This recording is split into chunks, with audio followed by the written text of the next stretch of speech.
자, 합격 위험물 기능사 2015년 5회 실기 작업형 기출문제 풀이입니다. 1번 비커에 담겨있는 과산화바륨과 과염소산을 보여주고 과염소산을 가열하고 있습니다. 과염소산을 가열하면 발생하는 유독가스의 명칭과 화학식을 쓰시오. 화면에는 과산화바륨이라는 물질이 나왔지만 답을 구하는 데는 상관이 없는 상황이네요. 과염소산의 분해 반응식 을 알면 답을 찾을 수 있는데요. 과염소산은 제6류 위험물에 해당하고 분해가 됐을 때 HCl과 O2로 나뉘게 됩니다.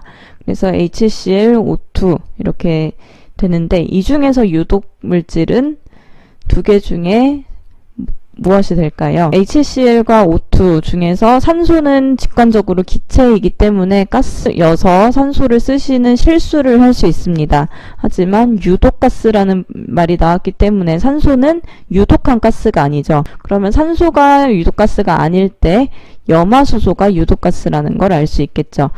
염화수소는 액체 상태로도 위험하지만 기체 상태로도 위험한 물질입니다. 명칭은 염화수소 한글로 써주시고 화학식은 HCl이라고 써주시면 되겠습니다. 2번 흑색화약일 원료인 유황가루, 숯, 질산칼륨을 보여주고 있습니다. 산소 공급원이 되는 물질을 쓰시오. 위험물 기능사 실기시험에서 흑색화약이라는 거는 참 많이 출제되는 부분인데요. 흑색화약은 질산칼륨과 황과 탄소, 탄소라고 나오지 않고 보통 수치라고 많이 나오기는 하는데 질산칼륨 그리고 S 플러스 C로 만들어지는 게 흑색화약입니다. 자, 황과 탄소는 가염물에 해당하고요. 질산칼륨은 몇 류 위험물? 제1류 위험물입니다. 제1류 위험물은 불에 탈 수가 없는 물질이죠. 그래서 1류 위험물은 가염물이 아니라 산소 공급원으로 1류 위험물의 대표적인 특성인 강산화제, 산소 공급원으로서 작용을 합니다. 질산칼륨은 제1류 위험물로서 불연성이고 강산화제이므로 산소 공급원의 역할을 하게 됩니다. 그래서 정답 질산칼륨이라고 쓰시면 되겠습니다. 3번 5개 탱크 저장소를 보여주고 있습니다. 빈칸에 들어갈 답을 써보면 이렇게 사진으로 보시는 것이 5개 탱크 저장소의 실제 예시입니다. 공단에 가시면 이렇게 큰 탱크를 아주 멀리서도 볼 수 있는 이렇게 커다란 탱크를 보실 수 있을 텐데요. 5개 저장 탱크, 건물 바깥에 탱크를 설치하고 위험물을 저장해 놓는 것입니다. 만약에 이 탱크가 누설이 되어서 위험물이 밖으로 흘러나온다면 주변의 토양이나 물에 식수에도 큰 영향을 줄 수 있기 때문에 흘러나가지 않도록 방유제를 설치하게 됩니다. 근데 이 방유제는 탱크와의 거리, 탱크 옆면과 방유제와의 거리를 정할 때 탱크의 지름을 가지고 정하게 되는데요. 15m 미만인 경우에는 지름이 비교적 작은 탱크라고 보시면 지름이 작은 15m 미만의 탱크는 탱크의 옆판으로부터 높이의 3분의 1, 세등분했을 때 3분의 1만큼 이격을 하도록 되어 있습니다.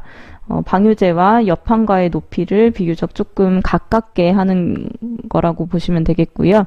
지름이 큰 원통 탱크의 지름이 큰 경우에는 높이에 비례해서 탱크와 방유제까지의 거리를 조금 더 길게 둡니다. 탱크 높이에 2분의 1 이상 띄워놓는다, 이격한다 라고 보시면 되겠습니다. 그래서 해설로 보시면 지름이 15m 미만인 경우에는 탱크 높이의 3분의 1이고요. 지름이 15m 이상인 경우에는 탱크 높이의 2분의 1이 되겠습니다. 4번 각각의 비커에 담긴 물질에 과산화수소 H2O2죠. H2O2를 넣을 때 용해되는 용매의 번호를 쓰시오. 과산화수소라는 제6류 위험물은 물이나 알코올, 에테르에 잘 녹습니다. 그리고 석유나 벤젠에는 잘 녹지 않는 물질이고요. 과산화수소의 분자식을 보시면 아시겠지만 H2O라는 물과 굉장히 비슷하게 생겼습니다. H2O에 산소 하나가 더 추가가 된 거라고 보시면 되겠죠. 그래서 수용성의 형태와 유사하다고 보시면 되겠습니다. 그래서 에틸 알코올에 해당하고요. 벤젠은 물에 녹지 않는 물질이므로 해당하지 않고 에테르, 디에틸 에테르도 에테르의 한 종류이기 때문에 에테르, 물까지 용해되는 용매가 되겠습니다. 번호를 쓰라고 했기 때문에 이렇게 번호로 134 쓰시면 되겠습니다. 5번 이氧화탄소와 물을 혼합하는 장면을 보여줍니다. 첫 번째, 이氧화탄소의 완전연소 반응식을 쓰시오 했네요. 이氧화탄소가 연소한다는 건 산소랑 반응을 하는 거죠. 그래서 CS2 플러스 O2가 반응물이 되고요. 생성물은 C가 O2랑 만났을 때 CO2가 나오고 S가 O2랑 만났을 때 SO2가 나오게 됩니다. 그래서 생성물은 CO2와 SO2라고 써주시면 되겠습니다.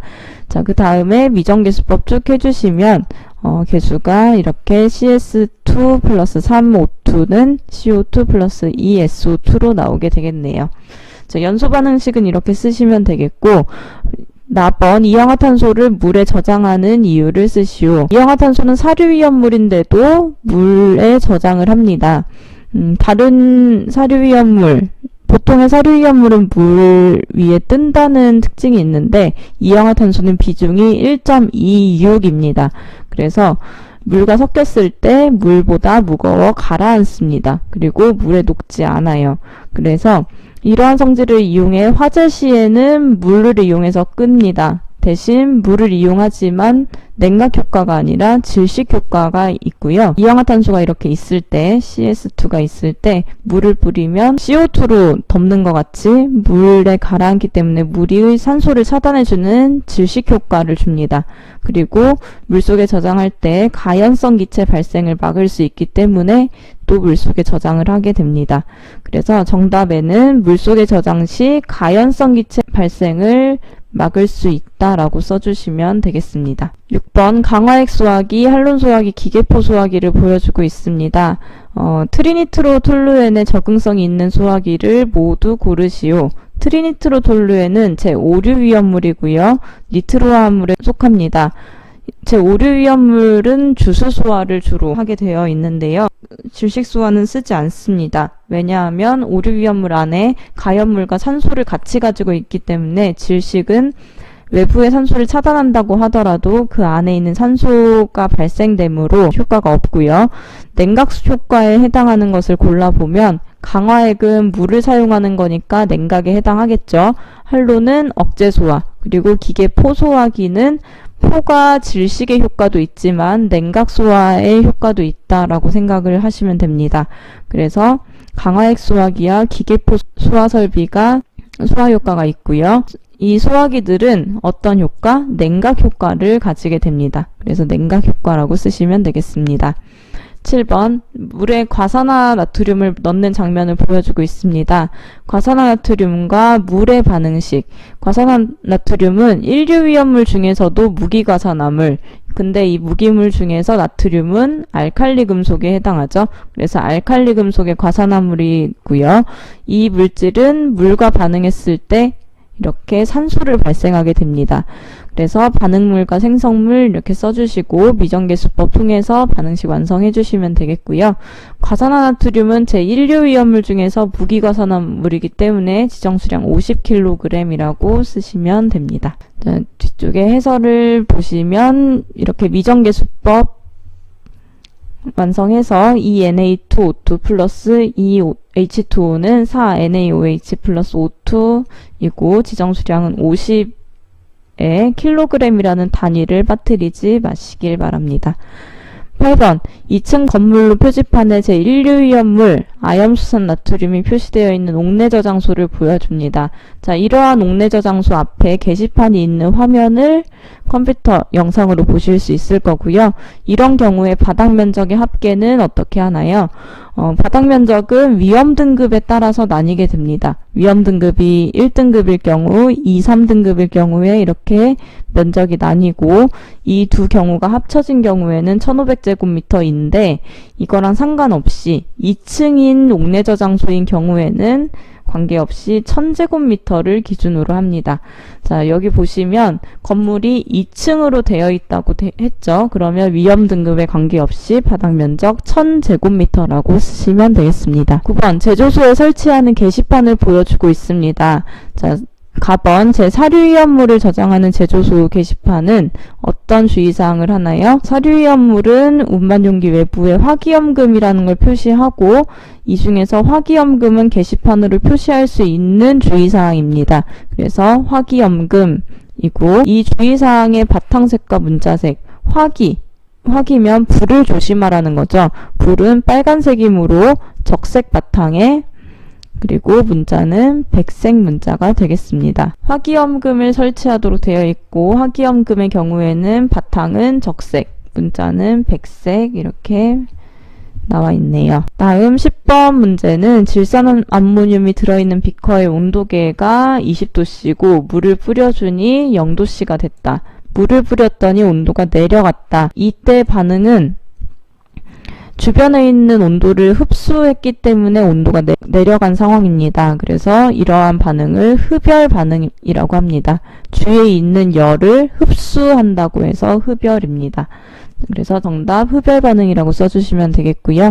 11번 이동식 탱크 저장 차량을 보여주고 있네요. 이동 탱크 저장소에서 중요하게 보실 거는 이 위쪽에 있는 명칭 그리고 이쪽의 명칭 칸막이, 방파판까지 이렇게 명칭을 알아두셔야 하고 각 철판의 두께, 용량 이런 숫자들을 잘 구분을 해두시면 좋을 것 같습니다. 이 위쪽에 있는 부분은 부속품을 보호하는 부분이라서 방호 틀이라고 부르고요.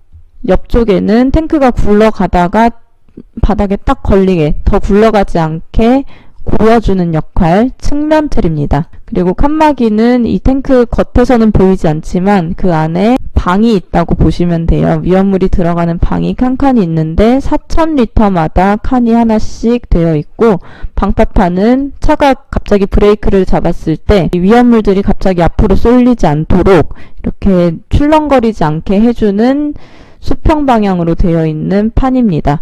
그래서 이 방파판은 약간 눌러주는 역할만 하기 때문에 다른 철판의 두께에 비해서 좀 얇습니다.